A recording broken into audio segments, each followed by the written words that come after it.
Boa noite, São Paulo. Boa noite, Brasil. Estamos começando mais uma Hora de Ação aqui na Rede TV com Jorge Lordello. Muito obrigado pela sua audiência. Você sabe que o Hora de Ação é o seu novo programa de segunda a sexta, um programa de final de tarde onde você tem a opção de estar aqui no Hora de Ação com o Jorge Lordello. E hoje é dia de debate. O debate aqui você sabe que é quente e eu trouxe dois especialistas em segurança e o primeiro deles é o especialista Leandro Basson. Muito obrigado pela sua presença. Obrigado, é sempre um prazer estar na Hora de Ação.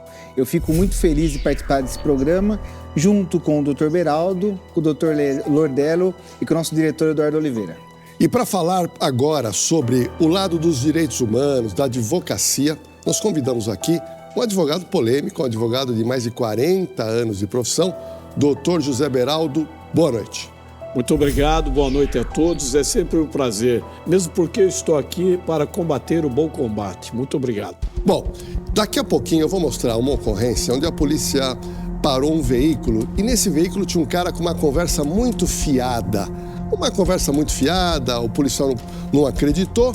Me dá o seu nome aqui, consulta os antecedentes, bate lá na gíria policial que a gente chama de capivara. Bateu na capivara, artigo 171, estelionato. Ó, aí o policial, opa, esse rapaz é estelionatário, começa a mexer no carro e daqui a pouco você vai saber o problema que tinha esse carro. Mas o debate que eu quero levantar agora, inicialmente com você aí de casa. Muita gente no Brasil acha que as pessoas presas são vítimas da sociedade. São pessoas humildes, são pessoas muito pobres, são pessoas que não tiveram condições de estudar, não tiveram família constituída e por isso não têm advogados do gabarito do Dr. José Beraldo e por isso acabam presos. Você acha que é correto nós falarmos que o bandido no Brasil, a grande maioria que está presa nos presídios, quase 750 mil, são vítimas da sociedade? Qual a sua opinião, doutor Beraldo? Eu entendo que, efetivamente, nós, em primeiro lugar, é preciso tirar as crianças das ruas. Nós temos que colocar as crianças em período integral para estudar, porque quem vive em meio à violência, no futuro irá praticá-la. Você pode ter certeza, e eu digo isso, 99,9% dos presidiários são pessoas que vivem o quê? À margem ou vivem à margem da lei, ou seja, vivem assim num ostracismo, num esquecimento por parte do Estado em geral. Não tem emprego, não tem moradia, não tem saúde, não tem pai, não tem mãe, então vão o quê? Vão ao submundo do crime. Com razão, eu sei que o Basson, o meu grande colega aqui, que nós somos debatedores desse programa, ele irá até mesmo me confrontar, mas o que eu quero colocar é que nós precisamos mais de política social. Se nós fizermos um estudo hoje, 70%, 80% dos presos já poderiam ser liberados. Você concorda, Leandro Basson? São presos que não perigosos. Você concorda, Basson, que o bandido no Brasil, muita gente fala, bandido é vítima da sociedade? Eu não concordo. E vítima da sociedade é bom que caia na minha mão que eu meto pra dentro. Mas agora eu vou explicar o que eu tô falando. Existe uma parcela, sim, que vive ter um meio social, cresce naquele meio social. Mas a maioria deles, o caráter fala mais alto. Eu vou dar o exemplo do meu pai. Meu pai foi um menino de rua, abandonado, morreu os avós, e ele se tornou policial militar, advogou, e formou uma família maravilhosa. Então, não vem falar que ser pobre leva você a ser bandido. Não, eu na verdade que eu gostaria mais, sabe? O que leva... Agora, 90... favelas, humanizar a favela. Humanizar enfim, a favela. O pessoal fala, 99% do povo da favela é gente de bem. Sim, que vive oprimida pelo crime organizado. Eles vivem oprimidos. Sim, a gente faz um trabalho, a polícia faz um trabalho dentro até de enxugar gelo, às vezes, muitas vezes. Mas se nós não fizermos, a sociedade morre afogada. Nós precisamos mudar a legislação. Cuidar realmente dessa parcela. E o pai e a mãe daquele marginal, daquele criminoso que está ali, você acha que o pai e a mãe ficam satisfeitos? Eles sofrem. A família paga a pena com o preso. A família, só que a família paga... A maioria não cuida, quem cuida é o crime organizado. Não, mas eles não fizeram isso. Eu tenho você exemplos. Sabe, Você sabe que dentro do presídio existe a ala do PCC e a ala dos evangélicos. Lá dentro, o preso, ele escolhe qual ala você quer ir. Ele vai e ele escolhe o destino dele. Por isso que eu sou favorável. Vamos humanizar o que? As comunidades. Vamos humanizar Doutor Beraldo, o senhor é a favor? Me responda agora. O senhor é a favor? E aí a gente vai na favela dando rosa. É o seguinte, o senhor é a favor do desencarceramento? O senhor está dizendo que 60%, 70%, se tivesse bons advogados, já estaria na rua. Então o senhor acha que tem que soltar esses 60%, 70%? Se nós fizermos um estudo, mais de 70% dos presos são pequeno potencial ofensivo. Coitados. São traficantes que vivem aí. Traficantes que acabam com a vida das pessoas. Não, mas são traficantes usuários. Traficante é quem tem carro importado, apartamento, dinheiro aplicado. Traficante é quem vende droga. Não importa por quê. Traficante é quem leva a desgraça. Sim, olha, os viciados têm que ser tratados. Eu não sou contra tratar o viciado. Mas existe esse só viciado, que ele comete um crime. E a mãe sofre. Olha, eu desafio você, Balson, qual lar brasileiro? Esse programa é assistido no Brasil todo. Qual lar brasileiro que já não teve um pai e uma mãe que sofreu pelo filho, pelo sobrinho, pelo vizinho que foi preso por ser usuário de droga? Doutor, só tem um detalhe. Eu até cheguei perto aqui para interromper. Veja bem, dois lados da moeda. Só que tem um detalhe. O Balson falou muito bem. O Brasil é um país pobre, não é um país rico. O Brasil é um país pobre. E muita gente vence, ou ficando rico sendo muito pobre, ou muita gente mantém a sua família de uma maneira honesta. Agora, uma coisa é fato. O que nós temos verificado hoje, quando a pessoa é presa, a primeira coisa que ela fala, eu sou vítima da sociedade ou vítima das drogas. Mas ninguém, doutor Beraldo, assume a sua responsabilidade por seguir aquela linha do bem. A pessoa ultrapassa a linha do mal, vai preso e se coloca como vítima. Mas olha, eu fui numa escola dar uma palestra de cidadania, quando eu fui presidente da Ordem dos Advogados, e falei, Claudinho, o que é cidadania para você? Falei, a cidadania é ter casa. E para você, João? A cidadania para mim é eu poder ir no hospital e ser atendido. E você, Pedro? Cidadania é dar emprego para o meu pai. Isso chama dignidade à pessoa humana. Cidadania, plenitude. A cidadania é o quê? É dar a cada um que lhe pertence. Vamos voltar para a realidade. Que é o fantástico mundo. Vou colocar duas asinhas, a auréola. Porque eu vou dizer uma coisa. Eu chefei uma delegacia de combate ao tráfico 13 anos. 13 anos. Eu tenho um trabalho na minha região que eu cuido das mães, dos viciados. Eu palestrei em escolas públicas e privadas para 3 mil, 4 mil jovens. Então a realidade é a seguinte: as mães, os pais são os que mais sofrem com o consumo, com o vício do entorpecente. Só que nós temos que cair e voltar para a realidade do Brasil. E o usuário de droga faz o pai e a mãe virar pano de chão. Agora, tem um detalhe. E o que tem recuperado... O doutor Beraldo, me parece que o senhor é a favor que aquele traficante com pouca droga não seja preso. Com certeza. Nós temos o artigo 16 da lei de drogas. O senhor é a favor que descriminalize? Isso, devia haver um meio termo entre traficante e um traficante viciado. Porque ele vende a droga para o seu próprio consumo. Ele tem que ser tratado, ele tem que ser embalado. Ele não pode pegar um policial truculento e jogá-lo numa masmorra. No caso, o policial truculento não sou eu. Não estou dizendo você. Sou eu, policial. Você é o exemplo de policial. Que bom. Mas eu vou dizer uma coisa. Os policiais brasileiros. Olha bem aqui, você imagina todo traficante num ponto de venda de entorpecente. Ele fala que ele é viciado, ele está trabalhando... E ele não fica com grandes quantidades de droga.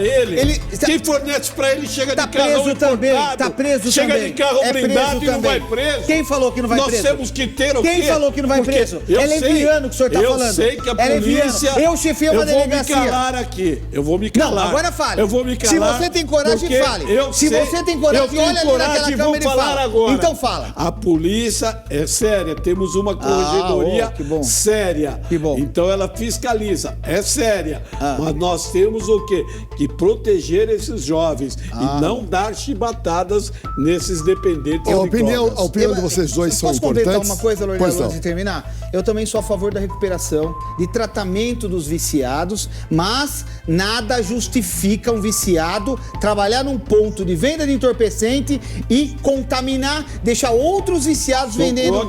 Sou contra o tráfico, sou contra a venda. Não tem muito boa a dúvida. discussão, que leva tenha o nosso dúvida. público à discussão, à reflexão. Eu, particularmente aqui, não omito a minha opinião.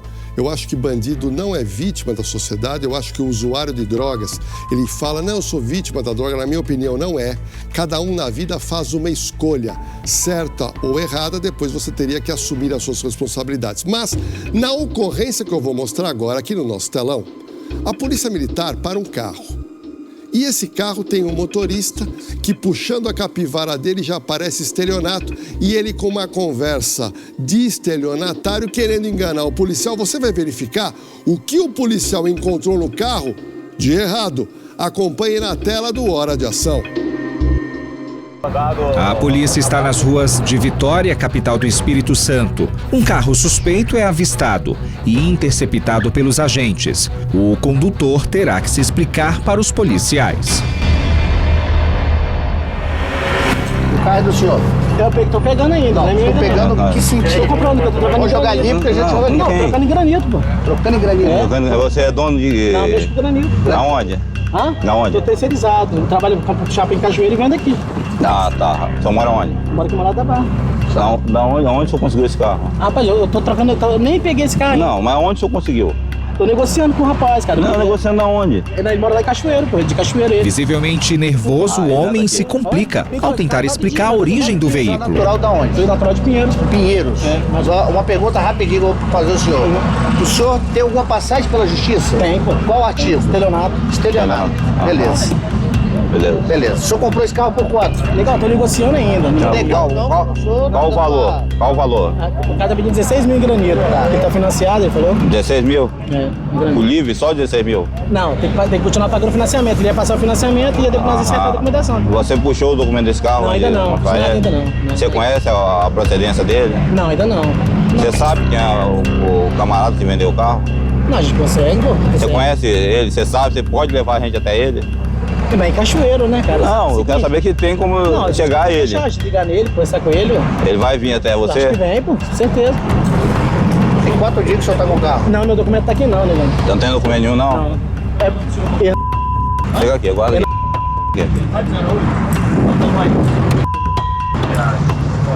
Aguarda aqui. O homem abordado possui passagem pela polícia e dirigiu um carro clonado. Ele não conhece não sabe a procedência do veículo, não sabe da onde veio, não sabe quem é a pessoa. Comprou o veículo num valor irrisório pelo que ele falou ali. Fica difícil de acreditar no que ele falou e ele já tem passagem por estelionato também. É complicado, a situação dele tá meio complicada. Foi um roubo ali perto do Riviera. Foi tem acho uns 2 dias. Aí tem um carro, eu vi esse carro lá na hora também. Os caras desceram desse carro, foram até perto da farmácia, pegaram, vazaram. Querendo saber qual é o envolvimento dele. Se ele tem alguma coisa. Vamos pegar então o endereço dele pra ver se a gente consegue alguma coisa. É perto de quê, cara, essa casa? É lá no Praça dos Golfinhos, Guarapari. Não, aqui. Mas é recente que eu tô morando lá. Não tem pai no Pico lá, que a minha tá alugada lá. É, mas é perto de quê? Tem um ponto de comércio, alguma coisa? Perto da padaria. Tem alguém lá? Não sei não, deve ter ninguém, tá alugado. Então você não tá ficando lá. Não, fica em Guarapari com ela, junto com ela. Elas são o que sua? Minha mulher, a prima dela. Sua esposa, ela? Mas tem alguma coisa de um carro ilícito, irmão? O policial tenta mais detalhes com a suposta mulher do motorista, que está numa situação bastante complicada. Eu não sei o número da casa, não sei. Eu sei que ela Quanto tempo você mora lá? mais de 1 ano. Não tem como errar, é Beco dos Golfinhos, isso que eu sei. Agora o nome da rua, Francisco de Assis, é uma coisa assim. Agora o número eu também não sei. Vamos pegar essa menor, vamos dar um pulo aí na casa dela, localizar alguém na casa dela. Bota ela na sua viatura, por favor. Vamos lá pra... O negão é seu passado, cara. Pô, fica quietinho aí. Falando besteira já. Deixa eu cortar reto. Tá? Ela é menor. Ela é menor. Pra começar, ela é menor. Aqui sou menor, aqui ou não? Eu tô com ela, minha mãe Você está tem que é por bem ou por mal? Fala com na boca. Não, mas você tem casa, não tem? Me tira do sério, não. Quero saber onde é a sua Ela vai casa. pra minha casa, eu tô indo pra Não, eu casa. quero saber onde é a sua. Eu quero saber onde é a sua casa. Vai lá na minha? Vamos lá, bota lá na sua viatura lá. Eu vou estar te acompanhando. Nós vamos tentar averiguar a residência dela, para posteriormente a gente chegar a uma conclusão se a gente vai poder liberar essa pessoa ou não. No caso dela sendo menor. Segundo eles, ela está na guarda deles ali. Sendo que não tem nenhum grau parentesco para poder comprovar isso aí. Já no endereço informado pela menor, a polícia busca por mais informações sobre o trio. O carro branco, junto com a menina lá. E o moreno baixinho, né? Não conheço. Então ele não foi abordado pela polícia militar e a gente faz as verificações pertinentes em relação à abordagem. Como ela é de menor e não portava documento. Só para ela, quem é a pessoa que você estava? Quem que é? Você conhece o Hernandes aonde? Não, eu não conheço ela. A minha prima tem um relacionamento com ele, mas parece que eles iam ali ao Alfredo Chaves, e por ela ser minha prima grávida, ela pediu pra ir, a minha prima eu deixei. Como ela estava junto do carro, nós vamos conduzir até o DPJ, você vai lá e libera ela. Tá bom? Ela é menor. Mas então, eles foram pegos com alguma coisa? o carro é clonado, o carro de som. Tá bom? Ela vai ser liberada lá do DPJ. Ok? Aí eu levo só esse documento que é meu. Leva o seu documento também.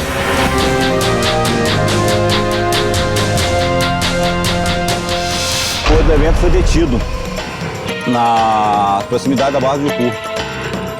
Confirmado que a placa do veículo era de outro veículo da mesma característica, só que era de outro modelo.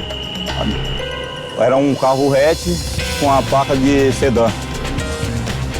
Confirmado, o elemento foi detido e conduzido por DPJ para a Regional de Cobilândia e ficou à disposição da autoridade competente.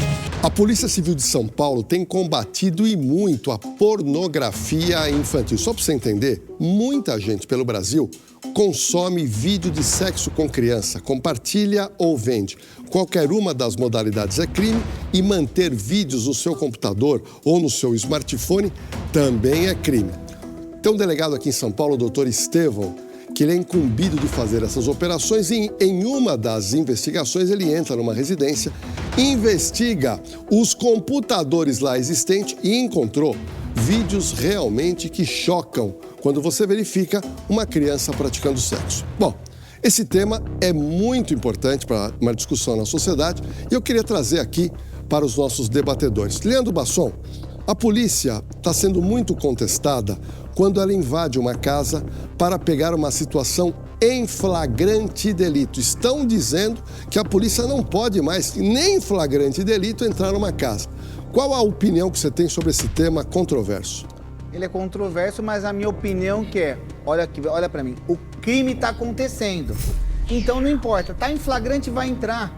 Existe uma corrente do judiciário que é contra a gente entrar dentro Só com mandado de prisão. Então eu vou dar um caso aqui. Um galpão com 700 quilos de cocaína, 3 mega traficantes. A prisão, um trabalho da polícia de meses. Aí levou os traficantes para a delegacia e fez a apreensão de toda aquela droga, constatou de cocaína pura. E, pasmem, inocentaram os traficantes porque não tinha mandado de prisão, gente. Olha que absurdo. Mandado de busca. Mandado de busca. Não tinha mandado de busca nem mandado de prisão, porque eles querem um mandado. O que vai fazer com 700 quilos? Vai depositar, vai entregar para os traficantes? Mas eu quero que você fale das residências, das casas. Eu quero que você foque no assunto das casas. Se tiver um flagrante delito na casa, eu, como policial, vou entrar, não me importa a decisão do judiciário. Existe um crime. Pé na porta? Sem dó. Pé na porta? Sem dó. O senhor acha que tá certo? Sim. E se lá tem uma idosa, uma senhora, se ela tiver em flagrante, um crime acontecendo? Se tiver um crime acontecendo dentro da casa? Espera o criminoso, o traficante sair. Um crime, eu não estou falando não, crime, ele vai sair... Eu não estou falando pedófilo. Não, no caso mas porque o pedófilo é diferente? Não estou falando. Veja bem, a pedofilia, hoje o artigo 287, a linha B do Código Penal, pune a pedofilia infantil via internet. E a punição é muito branda, vai até 4 anos. Mas só. se ele estiver dentro da casa, se ele estiver dentro da casa fazendo pornografia, se ele estiver lá, só com mandado de busca. A polícia entrar e constatar que tem, ele deve ser preso. Mas só com mandado de busca? Ele deve ser preso. Não, só com mandado de busca, doutor? Tudo tem que ter, há que ser precedido, apreciado pelo Poder Judiciário. Sim. Nós temos que respeitar as normas. E o estado de necessidade do momento? E o estado de necessidade? A casa é um asilo inviolável. É um asilo que pode lá tudo. Tem família. Pode tudo dentro da casa? Não, tem família. Tem família, tem traficante, tem ladrão, tem sequestrador, tem pedófilo. Basta o delegado de polícia chegar na autoridade policial, no caso na autoridade judiciária, e pedir, eu quero que peça o mandado de busca. E se não dá tempo? O flagrante, o flagrante está acontecendo naquele momento. Assunto, mas o mandado de busca, não, a gente está falando de flagrante. Para entrar na residência. A gente está falando de flagrante delito. Nós temos que preservar pessoas. Dentro de uma casa está acontecendo um crime, existe o flagrante naquela casa. Eu sou a favor. Não, eu não tiro sua razão. A Constituição Federal, no artigo 5º, ela diz o seguinte, que ninguém pode entrar numa residência. A casa é um asilo inviolável. Isso, pode ninguém tudo. Pode. Pode tudo na ninguém casa? Só pode se estiver cometendo crime. Aí sim, e durante o dia. Agora, durante a noite, também, não, se estiver ocorrendo um crime. É a festa. Não, se estiver ocorrendo um crime. Agora, se existe um pedófilo, é importante se existe um traficante, vamos esclarecer para o nosso público, para não ficar dúvida. A maioria dos juízes do Brasil entendem que se tem um crime ocorrendo dentro de uma casa, o policial pode invadir porque ele tem que proteger pessoas, está ocorrendo algum crime. Mas existe uma parcela pequena da magistratura que diz que nos casos de drogas, como você não tem como identificar um flagrante do lado de fora, quando o policial entra e pega, como o Leandro Basson disse, 500, 600, 700 quilos, nesse caso, como não teve um mandado de busca e não tinha uma situação de flagrante que pudesse ser observada fora da casa, nesses casos, os presos são colocados em liberdade e as pessoas responsáveis pelo tráfico ficam impunes. O que eu quero te dizer, doutor Beraldo e Leandro Basson, é muita filigrana jurídica, é muito detalhe que faz com que o policial acabe desanimando, doutor Beraldo. Não. Porque você concorda, doutor Beraldo? Se tudo o policial precisar de papel, e como disse o Basson, as coisas são demoradas muitas vezes na justiça. E o crime é rápido, o crime está ali. E os policiais até se arriscam. Sim, Lordelo, você tem razão.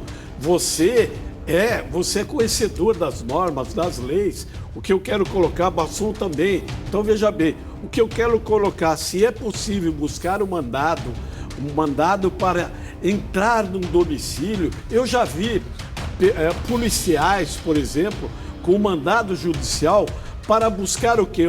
Um armamento, por exemplo. A pessoa falou, sou colecionador, mas tinha meia dúzia de fuzil, metralhadora, tem que prender mesmo. Eu não estou aqui defendendo. Mas agora, tá aquele que tem pouca quantidade de droga para comércio, porque ele comercia para uso próprio, ele não é um traficante verdadeiro, a sua família tem que ser poupada. Por isso que há necessidade de um mandado judicial para entrar numa residência. E sem pé na porta. Não, primeiro, eu vou dizer uma coisa. Os colecionadores dos CACs, eles são licenciados para ter armas. Primeira coisa, o exemplo não foi tão legal. Não é porque tem fuzil, que tem arma. O que eu quero dizer é uma coisa. Não existe pequeno, não existe grande. O crime aconteceu, nós vamos entrar. A lei foi reformulada agora. E, Lordelo, a droga, ela cheira muito forte, a cocaína. Então existe, falta trabalho de rua, às vezes. Porque quem decide, às vezes, não sai do ar-condicionado. Mas eu acho que nós temos que valorizar, o policial pagar melhor o policial, educar melhor o policial, dar melhor aparato ao policial. O policial não tem culpa. O policial, existe o policial solitário. O que é o policial solitário? É aquele policial que sai, um fica no volante e o outro entra. Que proteção ele vai ter? A sua mulher, o seu filho, quando ele sai de casa, ele não sabe se vai voltar. Eu sei que atrás daquele colete de aço pulsa um coração, um sentimento profundo, mas lá do lado também onde está aquela pessoa cometendo um crime, tem família. Agora, eu vou falar uma coisa, doutor Beraldo. Tem que defender o advogado tem que levantar o bandido, né? A profissão polícia, ela é árdua, porque o policial, quando ele está na rua, se ele comete, às vezes, um erro, uma falha pequena, ou então ele é acusado de algo injustamente, ele vai parar na corregedoria. E a corregedoria das polícias são as piores que tem, no sentido de apurar efetivamente. Por isso que muitos policiais são expulsos, muitos policiais respondem em processo. É verdade. Então é uma das poucas profissões, o cara sai para trabalhar, com risco de responder um processo nas costas, trabalhando direito. Por causa de uma filigrana jurídica. Não, esse entendimento, como disse o Basson, o policial sentiu o cheiro. O policial ouviu a movimentação dentro da casa. Pôs o pé na porta, quebrou a porta, entrou, pegou lá 100 quilos de cocaína. Mas aí começa uma discussão jurídica que, do lado de fora, ele não tinha condição de ver a droga, que ele não tinha uma investigação anterior, então aquele flagrante não existe, aquelas pessoas presas têm que ser colocadas em liberdade e o policial, defendendo a sociedade, responde um processo. Nossa, e a pergunta é, quem que paga o advogado para o policial? Sabe quem paga? Bem. É a família, é o vizinho, é quem gosta do policial que se endivida para pagar pelo que ele trabalhou pela sociedade, e muitas vezes a sociedade não reconhece o trabalho desse policial. Eu falo isso com prerrogativa, veja bem. Se o réu, aquele acusado que vai em juízo, não tem condições de pagar um advogado, tem a Defensoria Pública. Por quê? Porque a Constituição Federal fala que todos têm o direito da amplitude de defesa e do devido processo legal. O que é o devido processo legal? Não é essa questão que o Basson colocou de 500 quilos de droga. Tem que prender mesmo. Não pode, tem que invadir, tem que prender, tem que algemar e tem que parar no camburão, como diz o Dr. Lordello. Mas o lar tem que ser respeitado. Pensa bem, um policial na rua, ele tem frações de segundos ou de minutos para decidir. E ele entra naquela casa. E ele constata ele arriscando não ter nada para responder realmente que foi um erro dele, mas ele coloca o peito para servir, proteger, entra e o flagrante tá ali, tá feito. Por que descaracterizar aquele flagrante que tá ali? Deu tudo certo. Bom, o que eu vou mostrar agora, o público do Hora de Ação vai ficar impressionado. Doutor Estevam, que é um delegado muito experiente aqui de São Paulo e especialista em prender pedófilo. Você vai ver que a equipe do doutor Estevam entrou numa residência com mandado de busca e apreensão através de uma grande investigação e encontrou computadores dentro da casa e abriu na hora. Vocês vão ver o que tinha dentro desses computadores. Põe na tela, diretor. A gente conseguiu identificar mais um usuário da internet que utiliza esses aplicativos de troca de arquivos para baixar, fazer download de arquivos contendo pornografia. Uma informação do Serviço de Inteligência da Polícia Civil levou os agentes até esta casa, na zona sul de São Paulo. Segundo as investigações, o morador estaria usando o computador da residência para baixar vídeos e arquivos com conteúdos de pornografia infantil. A senhora pode abrir aí, por favor? Senhora, desce e abre aqui, desce aqui, abre, por favor. Bom dia. A senhora é Qual que é o nome do seu marido? A gente tem mandado de busca e apreensão. Precisa fazer uma vistoria na residência. A senhora tem computador de mesa, notebook? Notebook não. Não tem computador na residência? Quem que usa o computador? A senhora ou o seu marido? Se a senhora quiser dar uma conferida, tá aqui no hora de busca, tá? A gente vai precisar dar uma olhada nos computadores, celulares, tudo que for eletrônico da residência. Ao saber da presença dos policiais, o acusado tentou se esconder no quarto, mas foi impedido por um dos agentes. Então, se tiver, troca ideia, tá? Evitar o transtorno. Porque se achar mais alguma coisa aí, sua mulher vai responder também. Então, se é teu, você segura. Seja um homem e segure o B.O. Olha pra mim e fala, não tem? Tem. Beleza? A partir de agora, o papo é reto. O que tá baixado lá? Você acabou de falar, não baixei. Mas você gosta curte isso aí? Não, na verdade, às vezes, quando eu vou fazer pesquisa, eu coloco o nome, novinha, não faço o download, entendeu? Mas só gosta de criança? Não, eu só coloco novinha, assim, aí aparece, mas não aparece criança, aparece 18 anos, acima disso. Nada de... Assim, como é que você chama? Oi? Qual é o seu nome? Seguinte, se você não fizesse download, a gente não tava aqui, tá? Ninguém acordou 4 horas da manhã aleatoriamente, ninguém vem na sua casa aleatoriamente. 17 horas e 30 minutos, dia 21 de fevereiro, às 18 horas e 9 minutos. Você fez download de arquivos de pornografia infantil.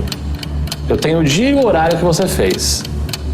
Tá na máquina, você apagou, qual é que é? Não tá na máquina, eu não apaguei, eu não fiz nada. Você fez porque a gente detectou, senão a operadora não falava isso pra gente. Tá? Então não vem com essa conversinha que você só assiste pelo toque, a gente sabe que é mentira. Eu tenho data e horário de quando você fez o download. Quero saber o seguinte, aquilo que você fez o download, tá na máquina ou você já apagou? Não tá na máquina, eu não fiz download. Se eu tivesse feito... Olha, se eu fiz o download, eu não foi por dolo, eu não sabia, eu não coloquei, eu não entrei no site e não fiz o download. É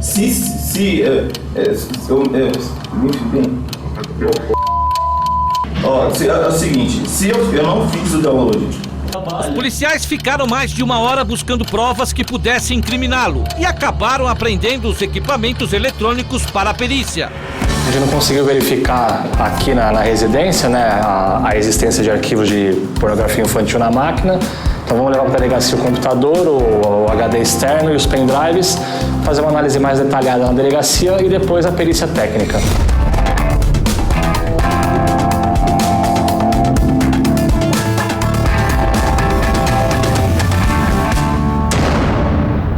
Agora os peritos têm até 30 dias para comprovar o crime. Se ficar provado que o homem, pai de 2 meninas de 10 e 12 anos, usou os arquivos de casa, os computadores, para baixar pornografia infantil e distribuir os vídeos a terceiros, vai responder por pedofilia. A pena nesse caso pode chegar a 10 anos de prisão.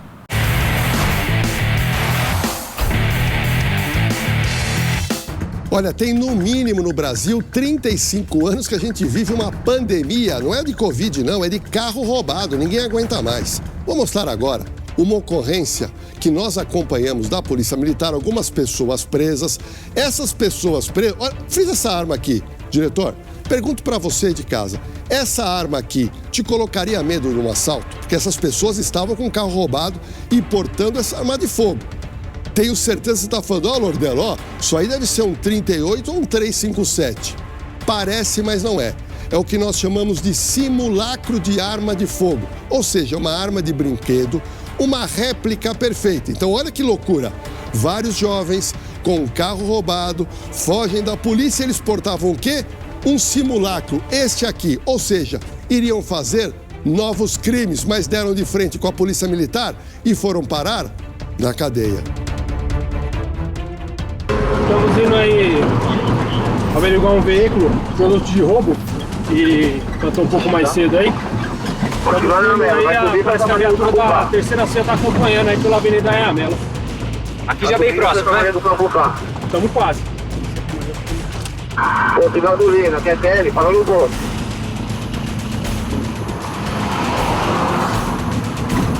Muitas viaturas já aí, né, policial?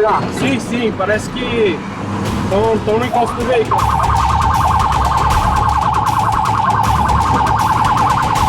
As viaturas seguem no acompanhamento em alta velocidade.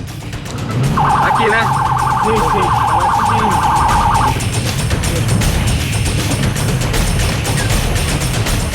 Dois assaltantes estão detidos no posto. Nada bom aí, né, soldado? Sim. Aparentemente aí os indivíduos roubaram o veículo e sumaziaram no posto, né? Porque tem câmera. Tá aí, 2 indivíduos presos, veículo produto de roubo. Como é que foi a cena isso aqui? Você pegou? Como é que foi a cena aqui? Esse veículo havia sido irradiado instantes antes com produto de roubo pela área do batalhão vizinho. No patrulhamento deparamos com o veículo, foi dado ordem de parada, eles se evadiram, foi acompanhado por diversas ruas e aqui no posto de gasolina eles pararam e foram detidos aqui no local. Eles têm passagem? Já foram presos os 2. E aí, Joe, ia fazer o que com o carro? Você ia fazer o que com o carro, Joe? Quanto dinheiro vocês fazem no carro aí? Já foi preso no quê? Não? E você, foi preso no quê? Em 357. 357? 80 usuários. Você mora onde? E você, ó? Quem tava dirigindo? Policial, não tem jeito. Certo que foi feito aí, a gente acompanhou tudo, não teve como fugir, né? Sim. Parabenizar aí o 19 Batalhão e a equipe da 3ª Companhia aí. serviço prestado.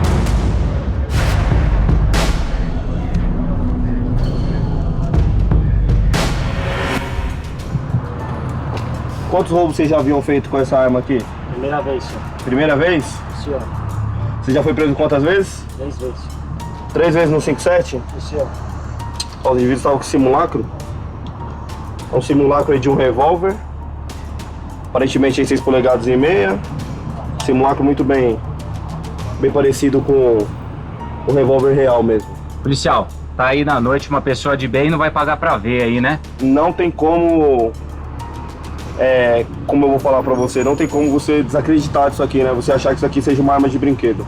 Até nós aí, profissionais de segurança pública aí, à noite é muito difícil de você identificar se é uma arma real ou é um simulacro.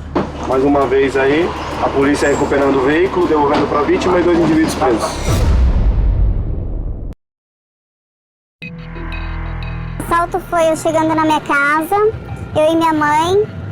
A gente tava subindo a rua e aí eu vi um rapaz até tranquilo descendo e aí eu parei no meio da rua e acionei o controle do portão para levantar.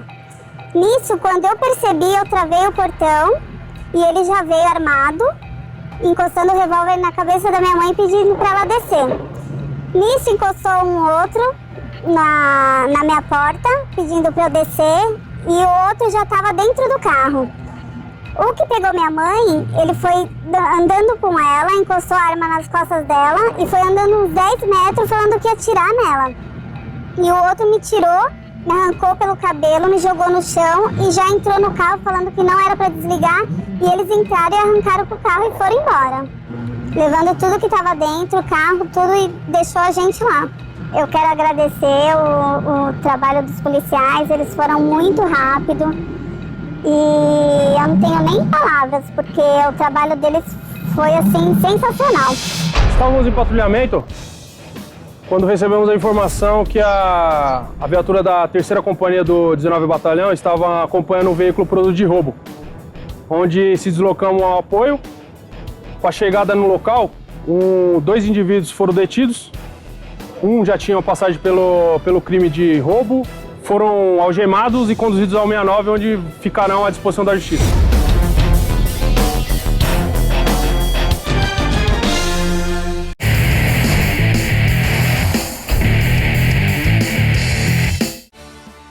Agora com o Festival de Prêmios, você pode escolher o seu prêmio. É isso aí o que eu falei. Olha que novidade sensacional. Ganhe um vale-compras no valor de R$ 750 e troque pelos produtos que você quiser. Pode colocar o QR Code na tela, diretor, e você aí de casa, capture já para você concorrer. Leve o Festival de Prêmios para sua casa. Olha, um Pix de apenas R$ 5 e infinitas possibilidades de você ganhar agora mesmo. R$ 750 em crédito da Polishop. Uma baita oportunidade para o seu lar ficar mais completo. Leve esse e muitos outros prêmios para casa diariamente. É um festival que não acaba mais. E olha, eu quero ver você sendo o próximo premiado. Então entre já no site e concorra. Diretor, pode tirar o QR Code, porque nós já temos o ganhador desse super Vale Compras. Então participe você também. Festival de Prêmios é prêmio para você e para toda a família. Eu vou mostrar daqui a pouquinho uma matéria especial feita pelo nosso repórter Emerson Tchalian, onde ele está muito preocupado, e por isso a gente mandou ele fazer essa matéria, sobre o possível fechamento de hospitais de custódia. O que seria hospital de custódia? São hospitais onde são mantidos pessoas doentes psiquiátricos que tiveram, muitos deles, problemas com a justiça, por exemplo, um homicídio, mas depois se entendeu que ele cometeu o crime, na realidade, na condição de doente psiquiátrico, então ele não vai para a cadeia, ele vai para um hospital de custódia. Essa decisão foi dada em Brasília, no CNJ, parece que tem uma discussão ainda no Supremo, mas eu queria saber a opinião inicialmente do Leandro Basson sobre se é interessante para o Brasil o fechamento desses hospitais de custódia. Eu sou contra o fechamento, porém, eu acho que tem que se reestruturar toda a base de funcionamento deles hoje. Fazer uma triagem e mudar. Por quê? E mudar a metodologia. Porque tem muitos advogados que se utilizam desses hospitais psiquiátricos como saída de penas de gente que não tem nenhum problema psiquiátrico. Mas aí forja laudo, arruma médicos para poder utilizar na sua defesa. Então o cara, em vez de ir numa penitenciária, ele vai para o seu hospital. É isso que eu acho. Por isso, reestruturar, realmente ver a estrutura dele. Justamente essa decisão de fechar é porque o artifício dos advogados, eles estão usando isso para tirar realmente a pena de quem tem que ir para o presídio. Agora, o Basson, nós temos presos famosos aí que foram considerados presos psiquiátricos, doentes, né? E se não tiver onde colocar essas pessoas, como é que fica? Não, eu digo que tem que manter os hospitais. O que eu digo que eu sou a favor de manter, mas, por exemplo, reestruturar, fazer uma triagem, realmente os profissionais identificarem o caso. Eu não estou falando que os profissionais hoje não fazem isso, não é nada disso. Mas é um artifício da defesa e ela tem usado muito disso. Tem presos famosos, eu não vou citar nomes aqui, que são perfeitamente sãos e estão cumprindo a pena nesses hospitais. É um absurdo, é uma vergonha. Doutor Beraldo, o Leandro Basson está fazendo aí, entre aspas, uma acusação aí que tem advogado que usa de artifício, legal ou ilegal, para ludibriar a justiça, doutor. Isso acontece ou não acontece? Eu, na verdade, tenho que fazer duas ponderações aqui. Em primeiro lugar, a ordem dos advogados é muito séria. Quando o advogado atua fora dos regramentos éticos, a ordem dos advogados tem o Tribunal de Ética, pune com rigor.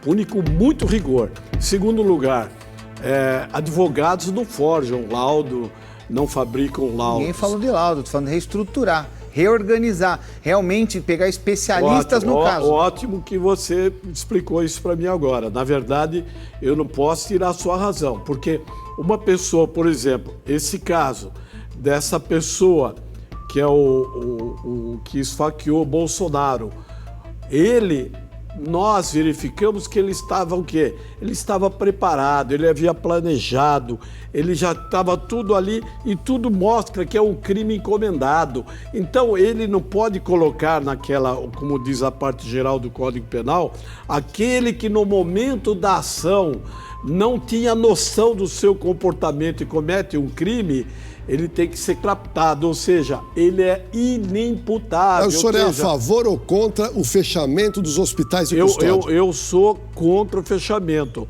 mas o Basson tem razão.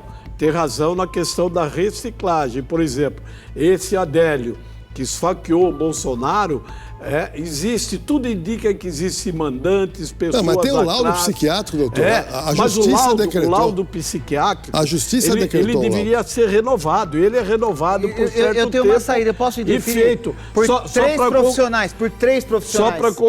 Só para concluir. Todo ser humano é falível. Sim. E o perito, ele é um ser humano, ele pode errar também.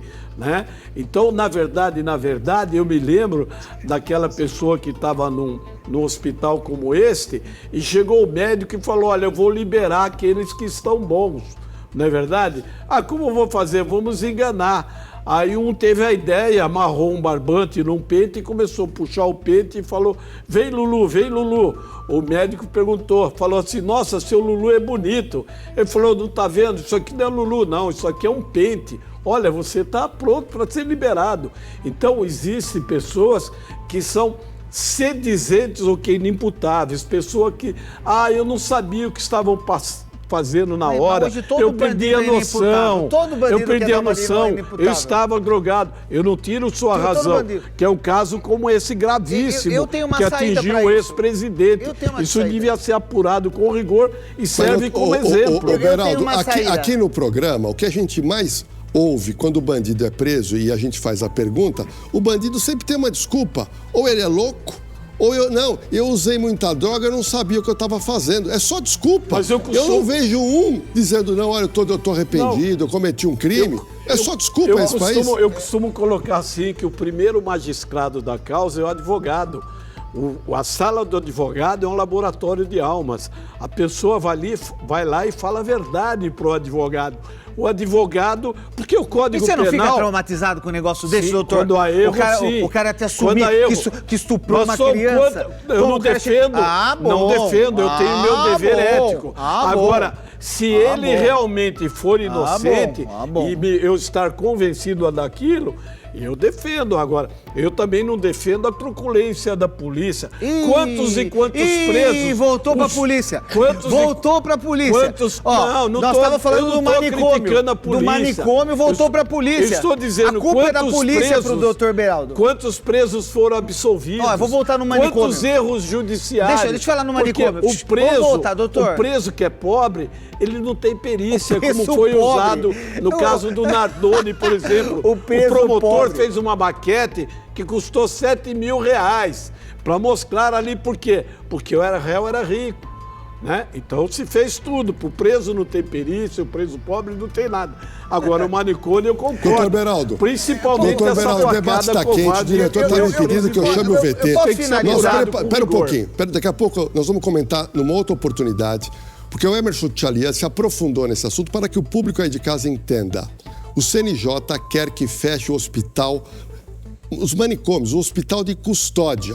E agora você vai verificar como é essa história, a quanto está e o que vai acontecer com o Brasil se isso realmente acontecer. Põe na tela do Hora de Ação, diretor.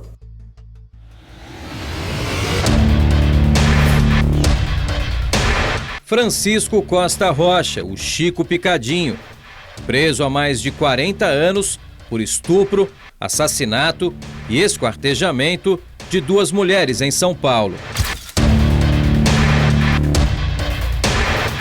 Adailton Nascimento Neiva, o maníaco do Novo Gama, assassino confesso de 10 pessoas, entre mulheres, crianças e até um bebê, no entorno do Distrito Federal. Chico Picadinho e o maníaco do Novo Gama são criminosos internados em unidades de custódia que podem ficar em liberdade.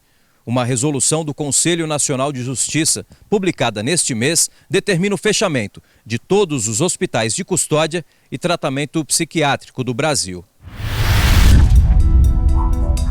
A resolução do CNJ coloca em prática, 22 anos depois, a Lei da Reforma Psiquiátrica, publicada no governo FHC em 2001. A lei já previa o tratamento humanizado dos pacientes com doenças mentais. O artigo 1º da resolução do CNJ determina que pessoas com transtorno mental que estejam sob custódia cumpram medidas alternativas, como monitoração eletrônica ou outros meios, em sistema aberto. A resolução determina ainda prazos para a proibição de novas internações e para o fechamento das unidades. A partir de agosto, as instituições não podem mais receber novos pacientes. E até maio do próximo ano, todos os hospitais de custódia e tratamento psiquiátrico devem ser fechados. O Brasil tem hoje 27 hospitais de custódia com mais de 1.800 pacientes psiquiátricos. No estado de São Paulo, são 3 hospitais. 2 unidades em Franco da Rocha, na Grande São Paulo, e o 3º hospital em Taubaté, no interior do estado. No total, são quase 1.000 pacientes. O destino de todos eles será definido por uma junta médica formada pelo Ministério da Saúde e pelo Conselho Nacional de Justiça. A junta vai avaliar os presos e decidir quem poderá cumprir o tratamento livre e quem deverá ser internado em alas psiquiátricas de unidades da rede pública de saúde. Nos casos de extrema periculosidade, há necessidade de uma internação que será feita junto a uma estrutura do SUS, mas de maneira isolada, sem representar qualquer tipo de risco ao resto da população. O advogado Ari Fredenbach perdeu a filha há 20 anos em um crime brutal que chocou o país. Liana foi sequestrada, estuprada e morta na Grande São Paulo por um criminoso conhecido como Champinha, na época, um adolescente de 16 anos. Felipe, o namorado dela, também foi assassinado. Depois de cumprir medida socioeducativa por 3 anos, Champinha foi considerado inapto para viver em sociedade. Não está em um hospital de custódia, mas continua internado em uma unidade experimental de saúde criada por determinação da Justiça. Nesse caso, por exemplo, que é uma doença incurável, não há condições de ser jamais colocado em liberdade, porque se colocado em liberdade, como diversos médicos, forenses, psiquiatras forenses já comprovaram, ele vai reincidir. Reincidir significa vai voltar a matar. O caso de Adélio Bispo dos Santos, autor da tentativa de homicídio contra o então candidato Jair Bolsonaro em 2018, também é incerto. Ele foi diagnosticado com um transtorno delirante permanente paranoide, mas não foi transferido para um hospital de custódia. Adélio está internado em uma ala psiquiátrica do presídio de Campo Grande, no Mato Grosso do Sul. O Conselho Regional de Medicina de São Paulo emitiu uma nota pública de repúdio ao fechamento das unidades de custódia e criticou o fato de a resolução ter sido editada sem a participação das entidades médicas especializadas. O professor de Direito, Rodrigo Fuziger, defende o fechamento dos hospitais. Embora não seja o estabelecimento para cumprimento de pena, mas muito se assemelha a uma lógica prisional. Então, pessoas que lá estão, que precisam de tratamento, na realidade, são submetidos a simplesmente uma segregação da sociedade. Para a Associação Brasileira de Psiquiatria, o fim das unidades de custódia e o tratamento dos pacientes em hospitais comuns representam uma ameaça à sociedade. Você tem ideia do que é leito de psiquiatria em um hospital geral? É um leito ali na clínica médica do lado de uma pessoa com pneumonia. É um leito ali na clínica médica do lado de um hipertenso, de um idoso, de qualquer pessoa que não cometeu crime algum. Um projeto de decreto legislativo foi protocolado na Câmara dos Deputados para tentar suspender a resolução. Enquanto a situação não tem um desfecho, o destino dos mais de 1.800 pacientes que cometeram crimes continua incerto.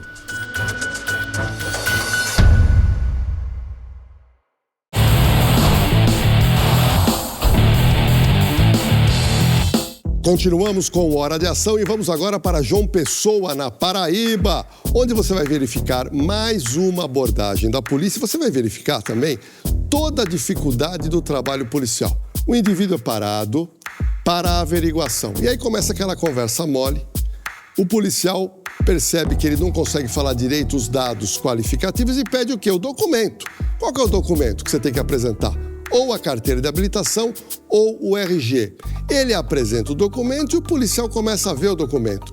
Começa a pegar o documento e sabe o que acontece? Desconfia da autenticidade do documento apresentado pelo suspeito. E você vai ver agora o que aconteceu no final dessa abordagem. Põe no telão, diretor.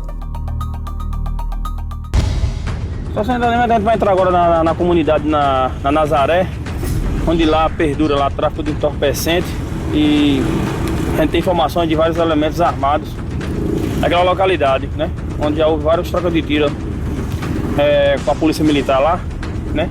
Onde já foi preso bastante droga lá e armas, e meliantes com mandato de prisão, né? A gente vai adentrar agora na comunidade pra gente tentar localizar alguém.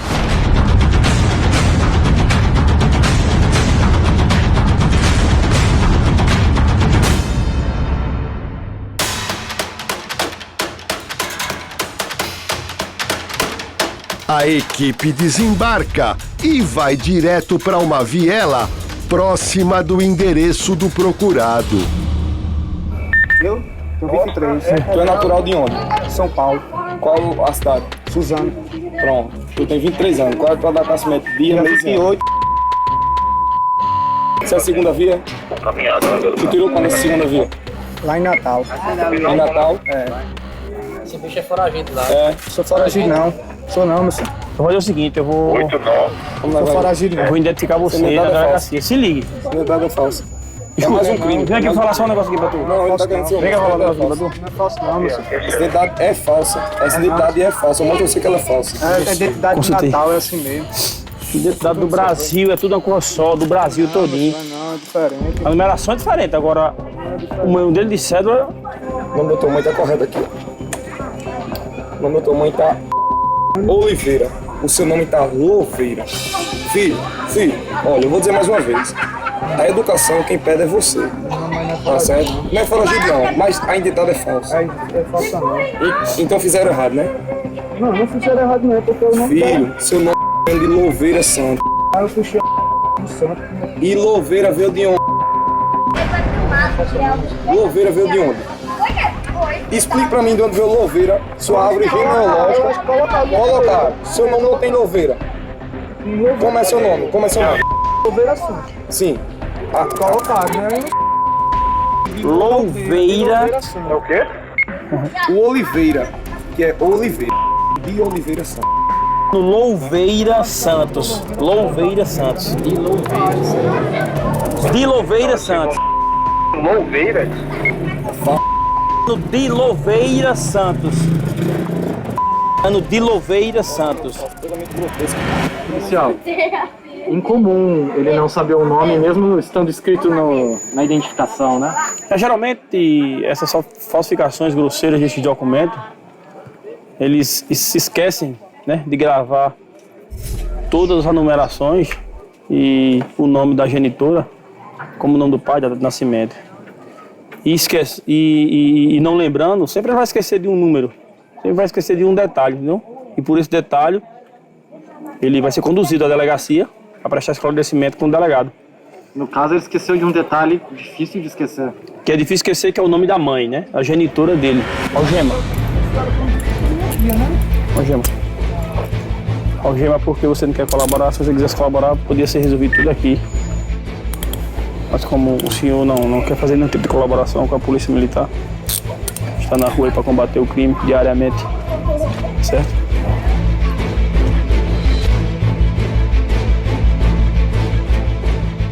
Policial, muito ponto solto na história do abordado. É verdade, geralmente é assim, quando a gente aborda esse tipo de elemento, eles sempre querem ludibriar a Polícia Militar, né? E a sociedade em geral. Mas, mais uma vez, capturamos mais um. E com certeza, esse aí é mais um foragido da justiça, né? E vai voltar pro lugar de onde não era para ter saído, que é a prisão. Depois de muita conversa, a verdade começa a aparecer. Qual o processo que o senhor responde? 133, né? E o senhor já confirma que é foragido, né? O senhor tá foragido, né? Da Justiça da Paraíba? Não, de Rio Grande não. Do RN. Você é foragido de lá do estado do RN. Desde quando? Já faz uns 2 anos já. Uns 2 anos que você tá foragido.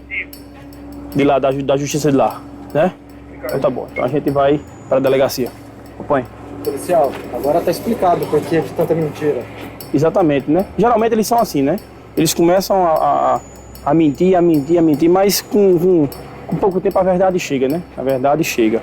E tá aí mais um preso e levado à presença do delegado para fazer os procedimentos cabíveis. O artigo dele é o 33? É o 33, tráfico, né? E ele disse que tá foragido aí faz uns 2 anos, lá da cidade de Natal, né? Do estado vizinho aí, do RN. E vamos conduzi-lo até a central de polícia para as providências cabíveis. Agora também vai incluir na ficha o documento falso. Mais uma, né? Ele vai responder por mais uma pelo documento, né? Pela faculdade biológica. O documento dele, a primeira coisa que chamou a atenção foi o nome dele, que está totalmente errado. De acordo com a identidade dele, ele disse que o nome dele é de Oliveira Santos e aqui está dizendo de Louveira Santos. Fora isso, ele não sabia o nome da mãe, né? Isso é muito se desconfiar. Não sabia o nome da mãe dele, presente aqui no documento, como também errou o nome do pai. Ademais, também, o documento também é totalmente grotesco, a falsificação. De 0 a 10, essa falsificação leva quanto? -1.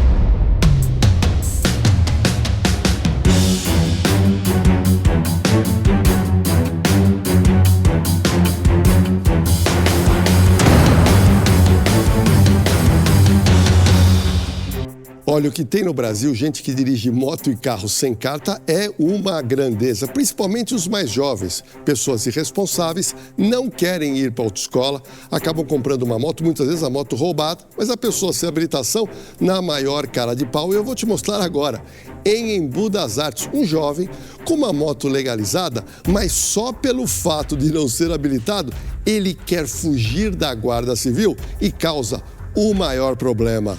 Acompanhe. Nós estamos na região do Jardim Santa Teresa, Jardim Castilho. Nós vamos fazer uma operação em uma comunidade, né, com 2 equipes de Romu e uma equipe Romucan.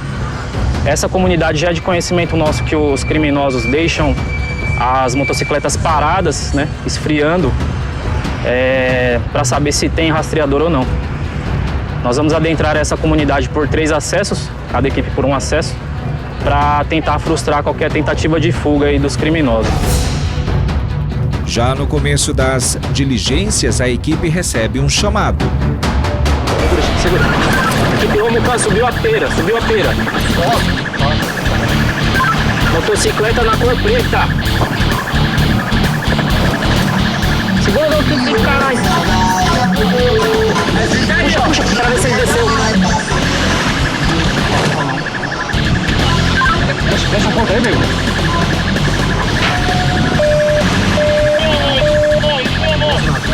Aí,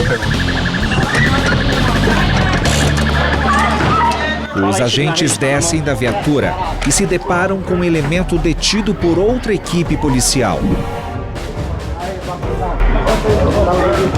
Segura, Chico, segura. Põe a mão pra trás aí.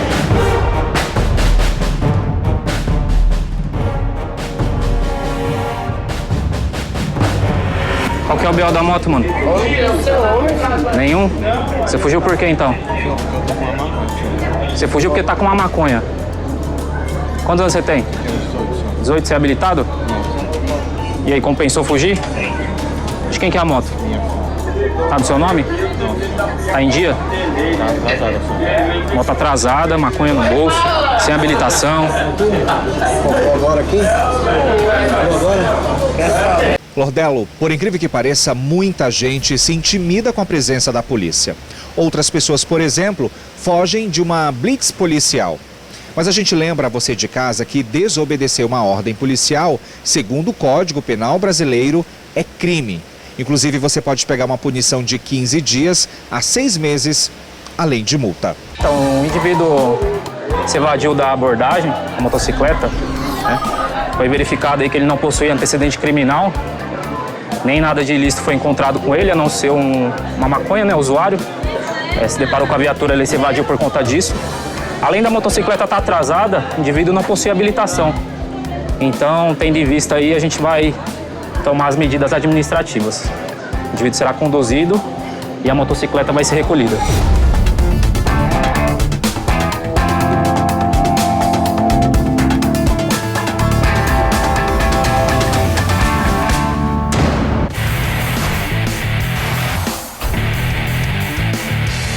Vamos agora para o bairro da Freguesia do Ó, zona oeste aqui da cidade de São Paulo, onde a Rocan, os policiais militares da Rocan, têm feito um trabalho muito interessante. Você está vendo aqui, a Rocan já parou esse indivíduo, tem problema com a justiça, vai ser levado para a delegacia e uma coisa interessante. Sabe o que aconteceu?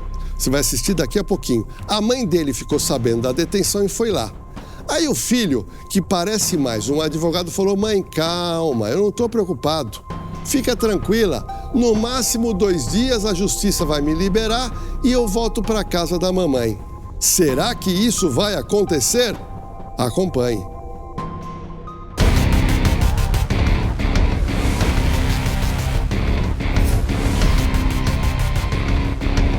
Durante um patrulhamento de rotina na periferia da Freguesia do Ó, zona norte de São Paulo, policiais da Força Tática percebem uma movimentação suspeita dentro de uma comunidade e resolvem invadir o local.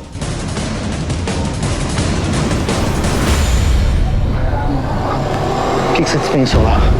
Estava de olheiro. De olheiro. Quem mais? Só eu e mais 3. Cadê a droga? Eu estava de olheiro só. Só olhando. Você vai ser preso nisso aí? De olheiro? Vai ser preso nisso aí? Vai querer segurar esse B.O.? Sim. Vai segurar esse B.O.? Sim. Já te consta. Você ganha quanto aí pra ficar de olheiro? Final da viela. 40 reais. 40 reais por quê? Por hora? Por dia? Só até às 7 horas da manhã. Subir pra... Das 7 da noite às 7 da manhã? Papai daqui no final dela. Ele diz ao policial que não é a primeira vez que é preso pelo mesmo crime. Quem te prendeu? Você foi conduzido pra onde? Eu fui pra 102, eu fiquei 7 dias no centro de Pinheiros. Eu saí, fui só lá e ó, chegou a ser condenado? Não? Você pegou matrícula lá? Matrícula não. Não? Ficou quantos dias no CDP? 7 dias. 7 dias só? 7 dias. Deixa eu fazer uns delivery assim, trabalhar num... Já trabalhei já em pizzaria. E dos aplicativos aí? Aplicativo não. Não vale a pena? Nunca trabalhei não. Para comprovar o tráfico e levar o acusado de volta à prisão, os policiais precisam encontrar as drogas. Onde foi localizado, Bill? Ó, tava ali dentro, ali tem umas sacolinhas algumas. O que eles deixam a droga? Dele, possivelmente. Uma outra veste para que, se ele, caso seja identificado, ele correu, conseguiu fugir, troca de roupa. Porque uma próxima vez que a gente passar vai falar que não é a mesma pessoa, porque eles trocaram de roupa. A droga foi localizada aqui no interior desse registro. Você pode ver que ela tá até... Tem uma grade aqui, ó. Né? Eles deixam ela fechada, vem aqui. O usuário aparece para compra e dá um tempo, vem, pega a droga, passa, o cara vai embora. Assim que funciona. O chinelo dele, da corrida que ele deu da gente aí, ficou pelo caminho. Pode levar. Pode levar. Ó, tá vendo? Na ponta da escada onde a gente começou a corrida aí. Essas sacolas aqui, ó, são as bolsas que eles vêm pra reposição. E vão deixando muqueado. A casa caiu já, beleza? Não tem mais essas ideinhas, conversinha furada sua não, certo? A casa caiu, troca as ideias na moralzinha, você já tá preso, você já sabe disso, beleza? Você tá preso pelo crime de tráfico de drogas. Daqui você vai ser conduzido pro mesmo DP que você já conhece lá, pro 72. Que hora que foi abastecido aqui? Só 7 horas. 7 horas abasteceu, na hora que você assumiu. Ah. Depois não teve nenhuma recarga. Depois não teve mais. Já é quase 11 horas da noite. Não teve mais recarga. Orientados pelos traficantes, os funcionários da Boca de Fumo já têm na ponta da língua o que dizer ao delegado para escapar do flagrante e voltar ao crime. Antes mesmo de ser encaminhado para a delegacia, o rapaz disse à mãe que voltaria para casa no máximo em 2 dias, baseado numa brecha na lei que, em tese, permitiria a sua soltura na audiência de custódia. Você achou que falando que é olheiro não tem nada a ver com o tráfico, é isso? Essa associação ao tráfico, não é? Quem te falou isso? Sabendo. Como? Aqui mesmo. O pessoal do tráfico fala pra falar isso, é isso? Não, é a associação ao tráfico, tá? Quem te falou isso? O traficante.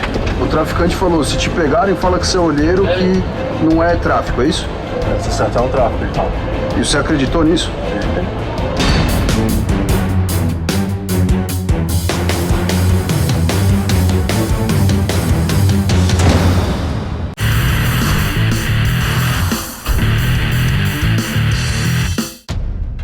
Olha, você acabou de ver essa última prisão que nós mostramos, e qualquer pessoa presa no Brasil hoje, ela é obrigada a ser conduzida a uma audiência de custódia no fórum em 24 horas. O delegado tem que pegar essa pessoa papelada e levar ela para o fórum.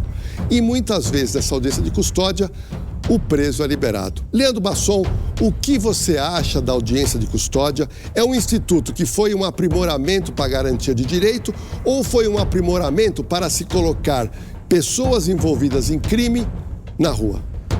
Aurélio, essa é a minha opinião, Leandro Basson. Eu acho incabível. Por quê? Porque a maioria, ela premia o meliante que comete um crime. Você viu o caso aí do rapaz, ele sabe que em 2 dias ele vai estar na rua. Um traficante vai estar na rua em 2 dias. Então o que acontece? A audiência de custódia não é para julgar o fato em si, e sim como foi a prisão. Você cidadão acha que o meliante que foi preso pelo policial e orientado, que isso já também é um artifício que os advogados usam, que ele, no dia seguinte, ele vai falar bem que ele foi preso de forma regular, que o policial não agrediu. Ele foi preso um dia antes pelo policial, ele deve estar com muita raiva do policial. E o policial vai até a corregedoria. É isso mesmo. qualquer coisa que o meliante preso fale ali, dá corregedoria para o policial. Então eu acho que é incabível. Tem que tocar o rito do processo. Essa audiência de custódia, eu já prendi mais de 5 vezes o mesmo traficante. Bom, o Leandro Basson deu a opinião dele, eu queria saber a sua vergonha. opinião. Você que está em casa, você é a favor ou contra a audiência de custódia? E sobrou a bola para você agora, doutor Beraldo. O senhor que é advogado, que tem uma outra visão, que é a visão das pessoas que são suspeitas e estão respondendo o processo. O senhor é a favor ou contra a audiência de custódia? A minha opinião sempre vai a favor da legalidade. É por isso que hoje os guardas, os policiais, têm aquelas câmeras de filmagem. Se ocorrer isso a propósito que o Basson colocou aqui, existe a contraprova. Ou seja, todo preso, isso vai ao encontro do que manda a Constituição Federal. Porque já teve preso que ele foi autuado em flagrante e ficou preso por 1 ano para ter a primeira audiência, ou seja, para se avistar com o magistrado. E isso determinou, inclusive, o CNJ determinou, e isso é consagrado. A audiência de custódia vai, o magistrado pergunta: o senhor teve o direito de comunicar com a família, teve o direito de chamar advogado, foram agressivos com o senhor? Não, ponto final. E ali ele não faz um juízo de convicção. Agora, se for um crime de bagatela, ou seja, com 2, 3 porções de droga e vê que é réu primário, enfim, o juiz libera realmente aquela pessoa. Porque, na verdade, só deve se manter preso aquele verdadeiro criminoso, porque a prisão é a exceção, a regra é a liberdade. Ah, meu Deus do céu. Bom, o debate está quente, programa... Posso falar uma coisinha antes de terminar? Por que não, em vez de julgar só a prisão, já não se inicia julgando o mérito? Simples assim. Obrigado. Eu vou encerrar. A lei tem que ser cumprida e ela é igual para todas. Ponto final. Doutor Beraldo, muito obrigado pela sua presença. Leandro Basson, mais uma vez atendeu o nosso pedido, muito obrigado. Você também, muito obrigado pela audiência que você tem dado para o novo programa aqui do Jorge Lordello, Hora de Ação, de segunda a sexta-feira aqui na RTV, às 18 horas. E fique agora com o Rede TV News. Boa noite.